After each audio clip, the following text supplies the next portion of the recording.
Okay, good morning, sixth standard. So today we are going to start with the other chapter of history, that is chapter 5, the Vedic period. Chapter 4, we have done it. We have done the question answers of chapter number 4. Now moving towards the new chapter of history, that is chapter number 5. So again, I just want to revise the syllabus of social studies, that from each part, that is geography, history and civics, five chapters are coming in your examination. The examination will be held in the month of October. So please remember the syllabus and please do not ask me individual the syllabus of social studies. Okay, so it is on page number 36. Now why it is called Vedic period? Because after Indus Valley civilization, the end of Indus Valley civilization, nobody has found out the exact reason for the end of Indus Valley civilization. So it was estimated that Indus Valley civilization came to an end between 1900 BC to 3900 BCE years back. It has been estimated. The people had thought that it must have been ended within these period. So after this period, the next period was between 1200 to 800 BCE. So in this period, generally we have found the Vedas. So that is why it is called as Vedic period, because the Vedas describe the period in the great detail. I in chapter 3, I think I have explained you that the people has to write in both the ways. They used to write on stones also, and they used to write on the palm or the bark of birch tree also. तो Vedas generally जो मिले गए थे वो bark of birch tree पर मिले थे, जिसमें इस पीरियड की पूरी डिटेल्स लिखी गई थी. So that is why it is called as Vedic period. So generally in this period we'll be talking about the Aryans who came first, who came first and established their kingdom in India, the Vedas, and how the society was divided. So it has been said that the Aryans were the first people who came from Central Asia. They crossed the Hindu Kush range into the plains of the Indus Valley. Now it has said that Aryans India में आए थे central Asia से. सो वो जो India में कैसे आए, जब आपने देखा होगा नॉर्थ में क्या है, हिमालयाज है. तो this said that they have cross the Himalayan region and they have entered into India and they have flourished, and during this period they have flourished their region in Punjab and Afghanistan. The people who lived in this area called themselves of Aryans. जो लोग आए थे first central Asia से India में, उन्होंने अपने आप को आर्यंस कहा, क्योंकि वो फर्स्ट पीपल थे हु केम टू इंडिया. और इंडिया का भी जो नाम है वो आर्यवर्त भी रहे, तो आर्यवर्त इंडिया को डिनोट करता है. That is why they call themselves as Aryans. It was believed that they are nomadic because they were not settled to one place. They used to move from one place to another and living a nomadic life. So I'll be showing you what is Central Asia and where is Central Asia. Central Asia means India, जो Asia है, Asia का centre part. I'll be showing on a map that will be easy, convenient. Okay, so world map is there on page number 27. So this is the world map. आपको दिख रहा है, ये आपको India दिख रहा है, दिस एरिया. सो इंडिया का ये ऊपर वाला part, this is central Asia. Central Asia में आपका चाइना आएगा, यूरोप आएगा, ये सारी एरियाज़ आएंगे. तो जब हम वहाँ से इंडिया के अंदर आते हैं तो we have to cross the northern Himalayas. I will be showing in the map of India. ये देखिए, ये इंडिया का मैप है, ये आपको दिख रहा है. दिस इज़ द नेपाल, और ये जो एरिया ऊपर वाला, this is the part of central Asia. तो कहते हैं कि Aryans they have came from central Asia to the regions of Hindu Kush, ये हिमालयाज वाला एरिया है, and then they have spread their areas. Now generally it was said that the Aryans have captured the area region called as Sapta Sindhu. ना उस area को सप्त सिंधु इसलिए कहा जाता था बिकॉज इट वॉज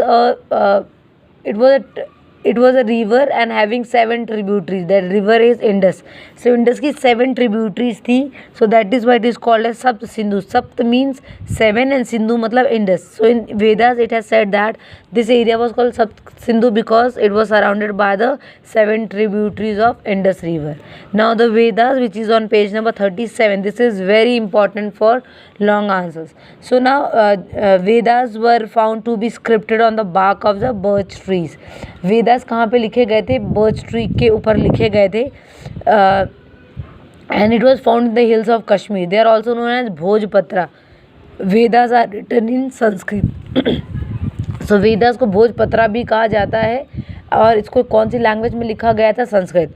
ना अब बहुत सारे मैथोलॉजिकल सीरियल्स देखते होंगे, जैसे महादेव हो गए, हनुमान हो गए, कृष्णा, ये सारे क्या हैं? भगवान के सीरियल्स है. इसमें आप अगर आप ब्रह्मा जी को देखेंगे तो in the hands of Brahma ji there are 4 Vedas. There different 4 Vedas.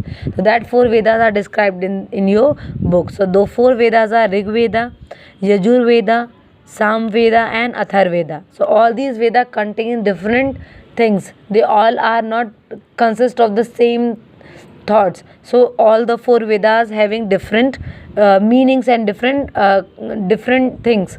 So the Rig Veda is the oldest Veda of all the 4. It consists of hymns in prayer of various god and goddess. Rig Veda सबसे oldest Veda है. और second hymns in praise of. Hymns होते हैं songs. भगवान God और goddess को praise करने के लिए बहुत सारे सॉन्ग्स लिखे गए थे. Second Yajurveda. This Veda lay down the procedures to adopt for rituals and ceremonies. इस वेदा में लिखा गया था कि किस रिचुअल्स को कैसे फॉलो करना है. फॉर एग्जांपल आपके घर में अगर मम्मी यज्ञ करती हैं या फिर कोई पूजा करती है तो एक प्रॉपर तरीके से करती होंगी. सो ये सारी चीज़ें किस में लिखी गई थी? यजुर्वेद में लिखी गई थी. The next is Samaveda. This Veda is the musical form of hymns. ना Samaveda is generally having the hymns in a musical form. आपने भी बहुत सारी आरती गाई होंगी. अभी जब दुर्गा जी बैठाते हैं या फिर गणेश जी बैठाते हैं तो हम गणेश वंदना करते हैं ना, तो सारी की सारी जो हाइम्स है वो म्यूजिकल वे में लिखी गई थी. Now the last Veda is Atharvaveda. In this Veda it have charms of magical spirit and remedies. ना ऐसा बोला गया कि अथर्ववेद में बहुत सारे मैजिकल स्पिरिट्स और रेमेडीज़ लिखी गई थी. आपने देखा होगा जब हम कोई बीमार होता है या हॉस्पिटल में होता है, उसकी कंडीशन बहुत सीरियस होती है तो लोग यज्ञ करवाते हैं और यज्ञ में स्पेशली वो महामृत्युंजय जाप करवाते हैं. ऐसा बोला जाता है कि जाप को करने से जो बहुत ज़्यादा बीमार होता है वो ठीक हो जाता है. सो ये जो ऐसे जो चीज़ें हैं वो अथर्ववेद में लिखी गई थी. That is why they are called as magical spirit and remedies. So it was believed that the writing of scripts were done much later, whereas the hymns were sung and passed over generation. Now these hymns were passed generation. It means that now आज भी हम prayer होती है वो हम गाना गाते ही हैं. मॉर्निंग मम्मी आपकी प्रेयर करती होंगी, पूजा करती होंगी, तो वो पूजा में वो आरती ज़रूर गाती हैं. So these are not the thing which is written, these are the things which are followed through generations. Now the written scripts are compiled as hymns or suktas, which means well said. Now all these scripts, जितने भी script हमको मिले थे उनको हमने क्या किया? Combine कर दिया और उन्हें हमने कंपाइल करके हाइम्स में चेंज किया, जिन्हें हम सुक्ता भी कहते हैं, जिसका मतलब है well said. So now for your homework of chapter number 5 is that you have to learn the 4 Vedas. और चारों वेदा के बारे में आपको 2-2 पॉइंट मुझे बताना है. और सेकेंड होमवर्क इज़ दैट आपको मुझे 2 मंत्र सुनाना है. मंत्र जैसे आपने देखा होगा शंकर भगवान के मंत्र हैं, दुर्गा जी के भी मंत्र हैं, गणेश भगवान के भी हैं. तो 2 मंत्र आपको मुझे सुनाने हैं. और ऋग वेदा के ऋग और जितने भी 4 वेद हैं उनके 2-2 पॉइंट्स आपको मुझे ऑडियो में सेंड करने हैं. So now the next is on page number 38, the life of the people. So the life of the people is divided into 2 categories. Mostly जो important is the political life and social life. Political life you can say that कि जो family है या वो किसके under rule कर रही है उसके बारे में हम पढ़ते हैं. नेक्स्ट सोशल लाइफ मतलब आप किस जगह पैदा हुए हैं उस ऑन दैट बेसिस आपको कैटेगराइज करना. ठीक है. सो पॉलिटिकल लाइफ में आप पढ़ेंगे किस तरीके से जो पॉलिटिकल स्ट्रक्चर था वो ले डाउन हुआ था, ट्राइब्स किस तरीके से विलेजेस में कन्फर्म हुए, एंड देन विलेजेस किस तरीके से किंगडम्स में ट्रांसफॉर्म हुए. So this all grew up in 500 BCE. So first is the family, the basic family unit is called kul and the headman is called kulapati. ना एक फैमिली है, फैमिली को कहते हैं कुल, और उस फैमिली को जो रन कर रहा है हेड है, दैट इज कॉल्ड एज कुलपति. उसी तरीके से एक विलेज में छोटी सी फैमिली, उस फैमिली को हम बोलेंगे ग्राम, और उस हेड को हम बोलेंगे ग्रामिनी. उसी तरीके से कलेक्टिव ग्राम्स को हम बोलेंगे विश, और हेड को बोलेंगे विशपति. और बहुत सारे विश मिला के, बहुत छोटे छोटे से गांव मिला के कहते हैं जनपद, उसको कंट्रोल करता है जनपति. ना इसको मैं आपको एक सिंपल वे में समझाऊंगी in the example of the area that we are living in.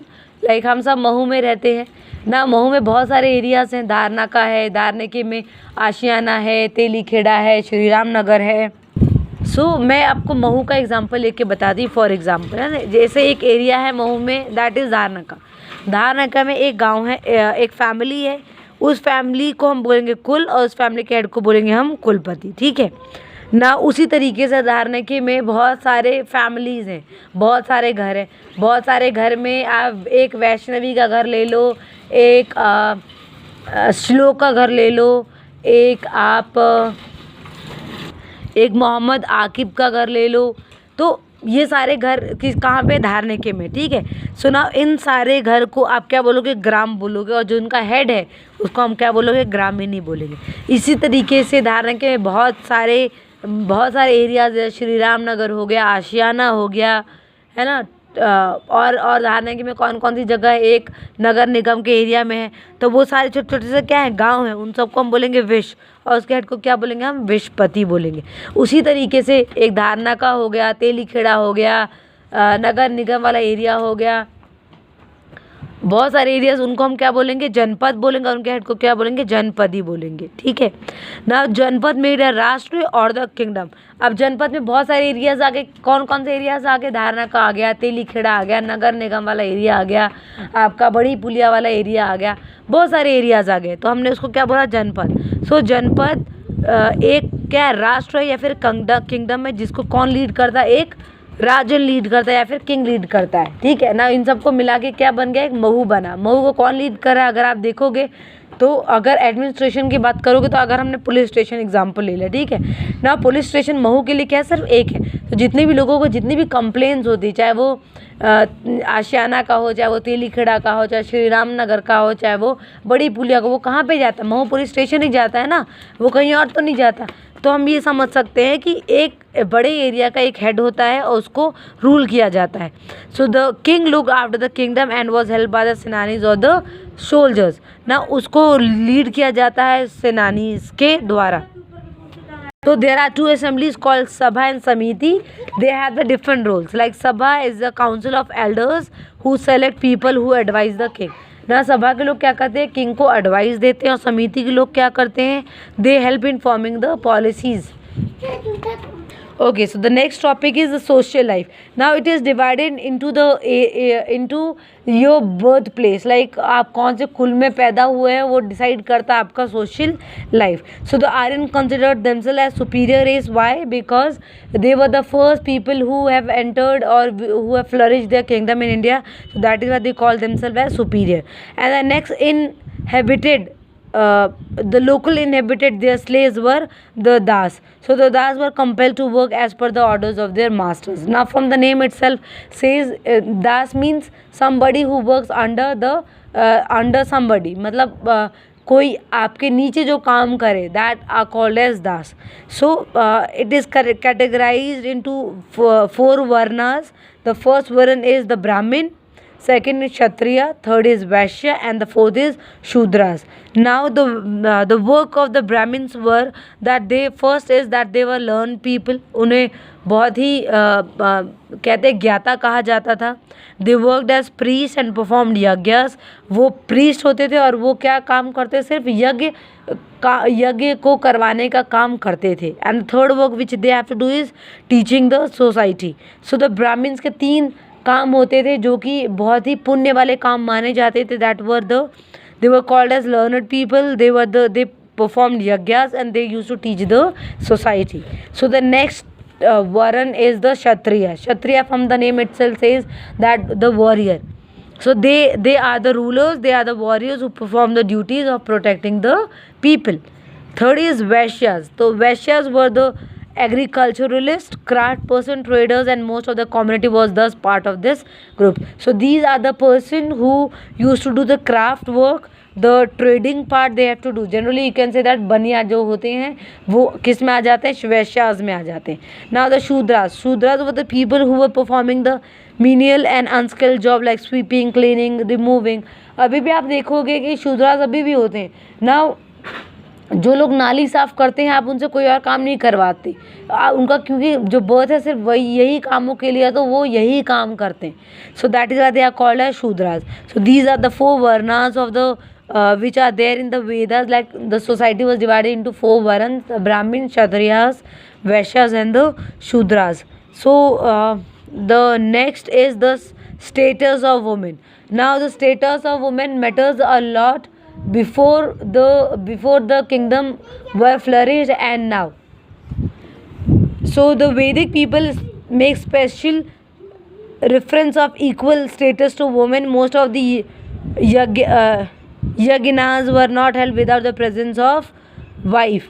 Now ऐसा कहा जाता है जैसे कि during the Vedic period the women were giving equal opportunity. Vedic period में औरतों को इक्वल स्टेटस दिया जाता था. कहते थे यज्ञास में द वाइफ जो यज्ञ है वो बिना वाइफ के कंडक्ट नहीं करवाया जाता.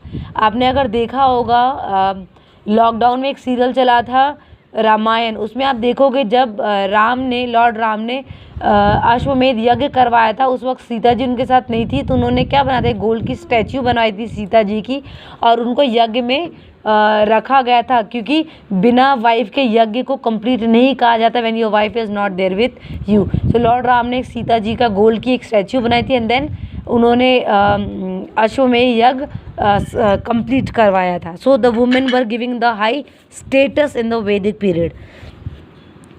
The families followed a patriarchal system where the father is the head of the family and look after the decision.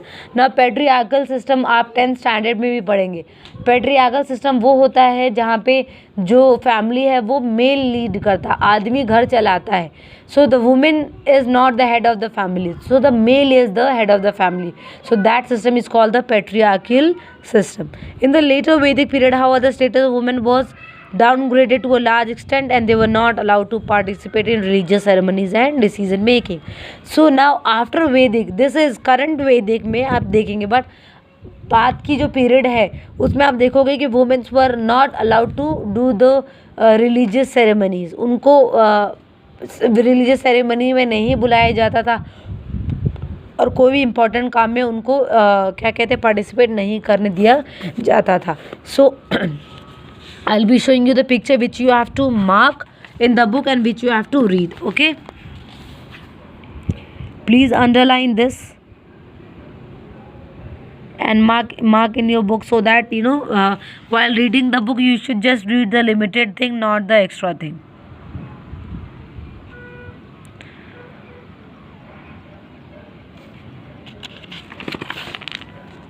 So this is important, the political life and the social life. This is important topic.